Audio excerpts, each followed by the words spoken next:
Creed en sus profetas. Miércoles 13 de agosto 2025. Números 2. Emplazamiento de las tribus. El Señor habló a Moisés y a Aarón diciendo: Los hijos de Israel acamparán a cierta distancia alrededor del tabernáculo de reunión. Ellos acamparán, cada uno junto a su estandarte y con las enseñas de sus casas paternas. Al este, hacia donde sale el sol, han de acampar los del estandarte del campamento de Judá según sus ejércitos. El jefe de los hijos de Judá será Naasón, hijo de Aminadab. Los contados en su ejército son 74,600. Junto a él han de acampar los de la tribu de Isaacar. El jefe de los de Isaacar será Natanael, hijo de Suar.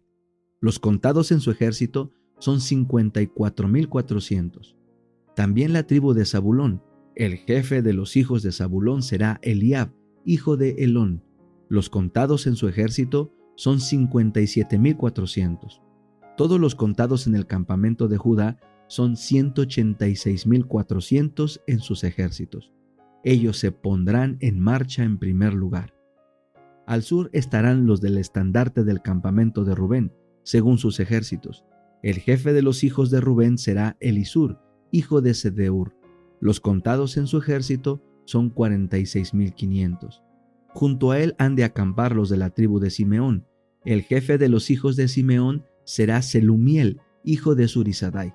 Los contados en su ejército son 59,300. También la tribu de Gad. El jefe de los hijos de Gad será Eliasaf, hijo de Reuel. Los contados en su ejército son 45,650. Todos los contados en el campamento de Rubén son 51,450 en sus ejércitos. Ellos se pondrán en marcha en segundo lugar. Después irá el tabernáculo de reunión y el campamento de los levitas en medio de los demás campamentos. De la manera en que están acampados, así se pondrán en marcha, cada uno en su lugar junto a sus estandartes.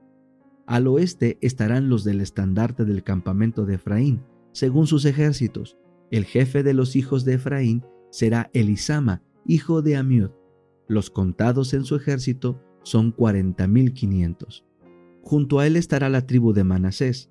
El jefe de los hijos de Manasés será Gamaliel, hijo de Pedasur. Los contados en su ejército son 32,200. También la tribu de Benjamín. El jefe de los hijos de Benjamín será Abidán, hijo de Gedeoni. Los contados en su ejército son 35,400. Todos los contados en el campamento de Efraín son 108,100 en sus ejércitos. Ellos se pondrán en marcha en tercer lugar. Al norte estarán los del estandarte del campamento de Dan, según sus ejércitos. El jefe de los hijos de Dan será Ahiezer, hijo de Amisadai. Los contados en su ejército son 62,700. Junto a él han de acampar los de la tribu de Aser. El jefe de los hijos de Aser será Pagiel, hijo de Ocrán. Los contados en su ejército son 41,500. También la tribu de Neftalí. El jefe de los hijos de Neftalí será Ahira, hijo de Enán. Los contados en su ejército son 53,400. Todos los contados en el campamento de Dan son 157,600. Ellos irán al final, junto a sus estandartes. Estos son los contados de los hijos de Israel, según sus casas paternas. Todos los contados en los campamentos en sus ejércitos son 603,550. Pero los levitas no fueron contados entre los demás hijos de Israel, como el Señor había mandado a Moisés. Los hijos de Israel hicieron conforme a todas las cosas que el Señor mandó a Moisés. Así acampaban junto a sus estandartes y así se ponían en marcha, cada uno según su clan y su casa paterna. Patriarcas y Profetas, capítulo 22. Moisés. Al día siguiente, Moisés vio a 2 hebreos que reñían entre sí. Uno de ellos era evidentemente culpable. Moisés lo reprendió y el hombre, oponiéndosele, le negó el derecho a intervenir y lo acusó así vilmente de un crimen. ¿Quién te ha puesto a ti por príncipe y juez sobre nosotros? ¿Piensas matarme como mataste al egipcio? Todo el asunto, exagerado en sumo grado, se supo rápidamente entre los egipcios y hasta llegó a oídos del faraón.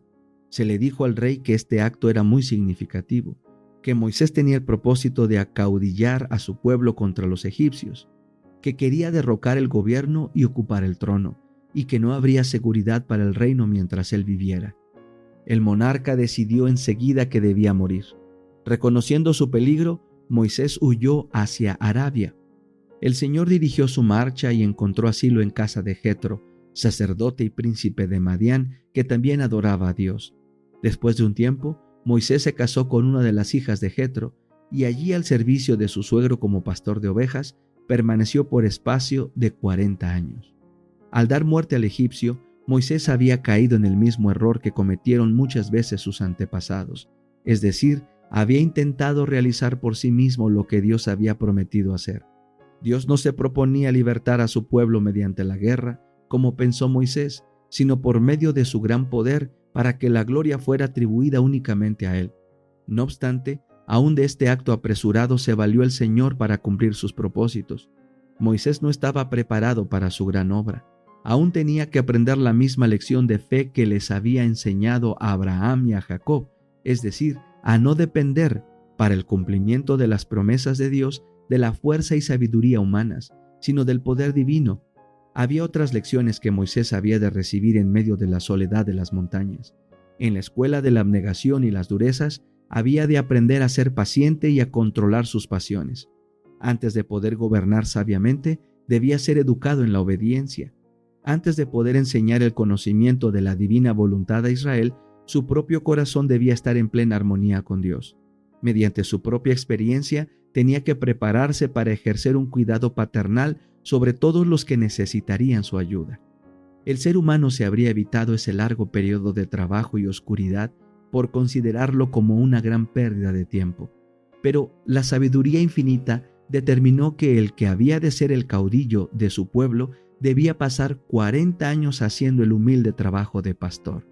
Así desarrolló hábitos de cuidado atento, olvido de sí mismo y tierna solicitud por su rebaño, que lo prepararon para ser el compasivo y paciente pastor de Israel.